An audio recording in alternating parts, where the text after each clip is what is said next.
কিন্তু ইমানখিনি ঔষধ আনিবলৈ তই পইচানো ক'ত পালি? বৃদ্ধ পেঞ্চনৰ টকা কেইটামান সোমাইছিলে, এই পইচাখিনি সৎ কামত ব্যৱহাৰ কৰোঁ বুলি সেই ঔষধকে লৈ আহিলোঁ, বুজিছ।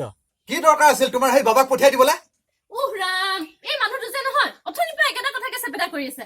ঘৰখনৰ কাম বনৰ প্ৰতি তুমি হ'লে অলপ মন কাণ দিছানে বাৰু?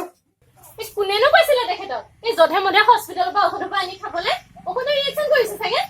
আৰু তোৰ কোনো দৰকাৰ নাই স্কুল ক্ষতি কৰিবলৈ। যা স্কুল ওলাগে যা, যিমানে ডাঙৰ হৈ আহিছে সিমানে মুখে মুখে কথা ক'বলৈ আহিছ। হা, তই বেছিকে চিন্তা কৰি নাথাকিবি। ডক্টৰে ককাক সেই ভালকে চোৱা চিতা কৰি আছে নহয়। কেইদিনমান সেই জিৰণি লোৱাৰ পিছত ককা আকৌ সেই ঘৰলৈ ঘূৰি আহিব, বুজিছ। ঠিক আছে দেউতা, তুমি ককাক সোনকালে ঘৰলৈ ঘূৰাই আনিবা। মই আজি ককাৰ ওচৰলৈ নাযাওঁ দিয়া। ঘৰৰ মূল মানুহজন সেই হস্পিটেলত চিকিৎসাধীন হৈ আছে, সেইটো তোমাৰ কাৰণে চিন্তাৰ বিষয় নহয়।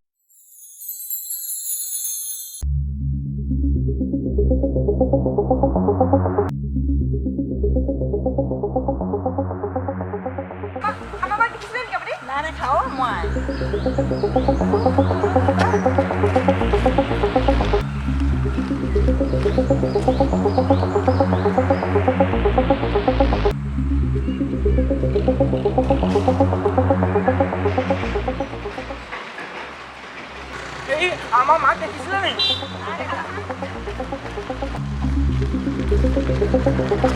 তই আকৌ সেই দেউতাৰ ওচৰতে থাকিবি, বুজিছ। মই ঘৰ পামহিয়ে এতিয়া। টকাকেইটা লৈ পেলাই মই হাউতকে উভতিম।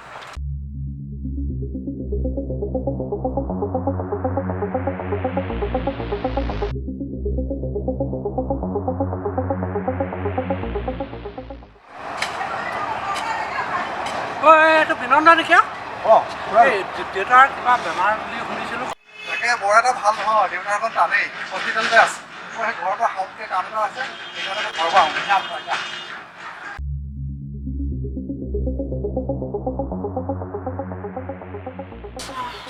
দাদা, মাৰ একো নহয় নাই? মায়ে আমাক এৰি থৈ ক'লৈ গ'ল বাৰু?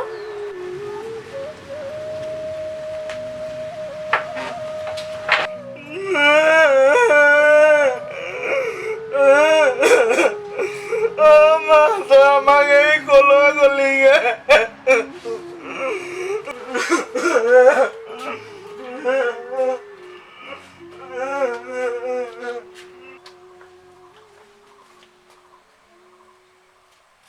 ক'লৈ গ'ল?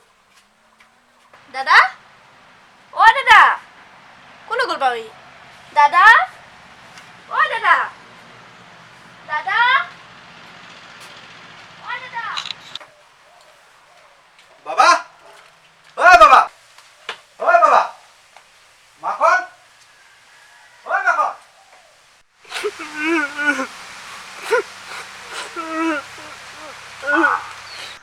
ঐ মালতী, মালতী, মালতী। আৰে ইয়াত গ'ল ক'লৈ? দুৱাৰখন দুফাল ফালকে খোলা দেখিছনে? অকণো কাণ্ড জ্ঞান নাই। আৰু ক'বলৈ গৈছে দুৱাৰখন বন্ধ কৰি থৈ যা। নাই, হেই যি কৰ কৰি থাক। মই পইচাকেইটা লৈ পেলাই সোনকালে হস্পিটেল পাবগৈ লাগে।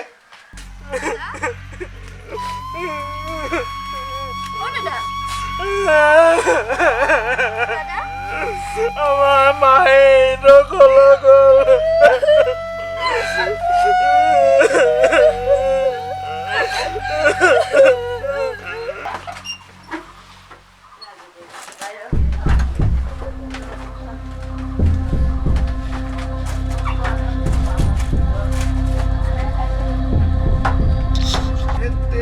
মই দেখোন ইয়াতে থৈছিলো, গ'ল ক'লৈ? ইফালে মোৰ হস্পিটেল পাবগৈ লাগে, দেৰি হৈ আছে। এইবোৰ মানুহতে ক'ৰবাত বেলেগত থলে, আকৌ থবই বা কিয়? সেই সদায় মই ইয়াতে থৈ যাওঁ নে সেইবোৰ আকৌ পাছফালে কামত লাগি আছে নেকি? ঐ মালতী, মালতী, ঐ মালতী, মালতী, ঐ মালতী, মালতী।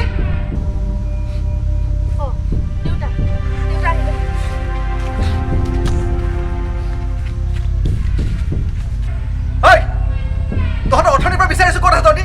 হা, মাক লগত ক'ত সোমাই থাক তহঁতকেইটা? হা, অৰ্থনিৰ পৰা চিঞৰি আছো।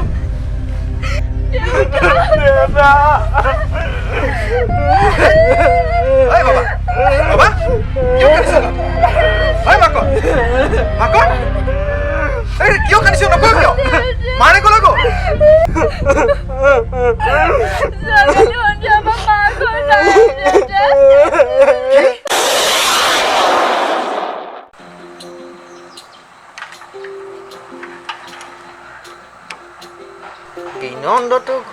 নাই কথাটো খাটাং হয়নে নহয় ঘৰত সিহঁতৰ এপাক সোমাই যাওঁ ৰ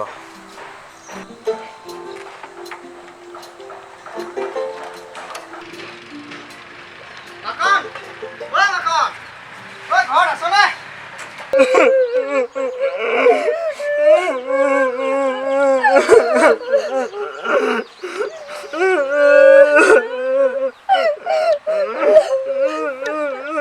বিনন্দ ও বিনন্দ বিনন্দ ঐ ঘৰত কোনো আছ নে বিনন্দ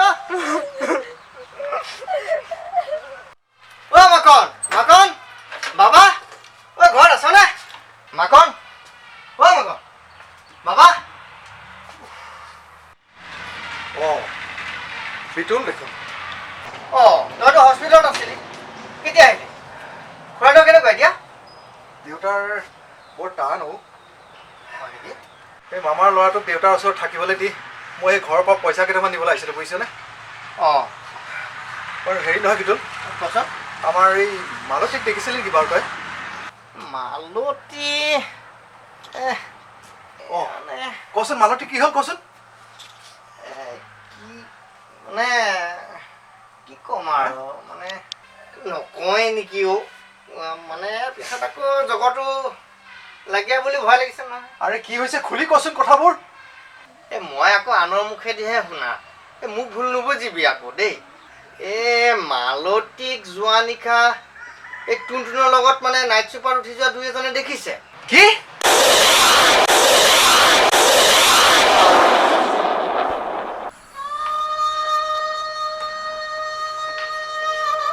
তাৰ মানে বাকচৰ টকাখিনি মালতীয়ে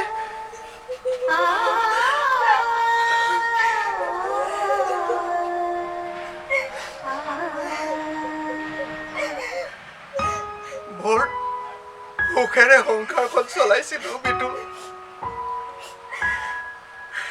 সকলোৰে আপতাৰ কৰোঁতে কৰোঁতে একেবাৰে কোঙা হৈ পৰিছিলো জানো কিন্তু মই হাৰি যোৱা নাছিলো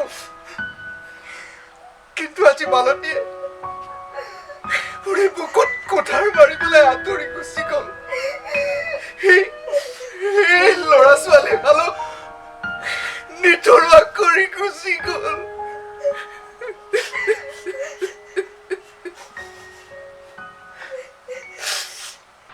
তাই আমাৰ বুকুত যি কুৰা জুই জ্বলাই থৈ গ'ল সেই কুৰা এই চিতাৰ জুই কুৰাতকৈও বহুত তপত বিতুল এই চিতাৰ জুই কুৰাতকৈও বহুত তপত এই মালতীয়েতো বৰ বেয়া কাম কৰিলে মই যে কথাটো ক'লো মোক আকৌ দুখ ধৰি নাথাকিবি এতিয়া মই যাওঁহে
হস্পিটেলৰ পৰা ফোন আহিছে দেখোন হেল্ল' কচোন কি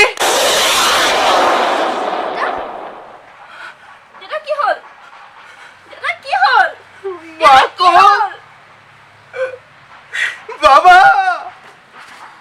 তহঁতৰ ককা আৰু নাই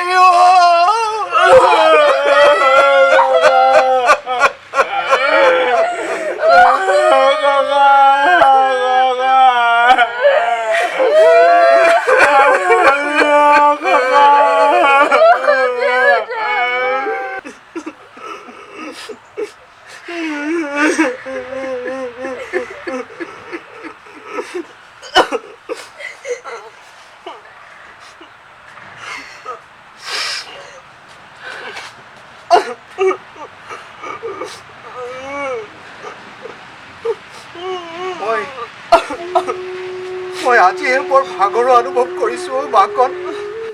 তুমি ভাগৰুৱা হৈ পৰিলে আমি কাৰ আঙুলিত ধৰি আগুৱাই যাম দেউতা? তুমিয়েতো আমাৰ সাহস। যেনেকৈ ডাৱৰীয়া আকাশত বৰষুণ দিয়াৰ পিছত লাহে লাহে পৰিষ্কাৰ হৈ ৰামধেনু ওলায়, ধৰিলো আমাৰ জীৱনটো ইমান দিনে ডাৱৰীয়াই হৈ আছিল দেউতা।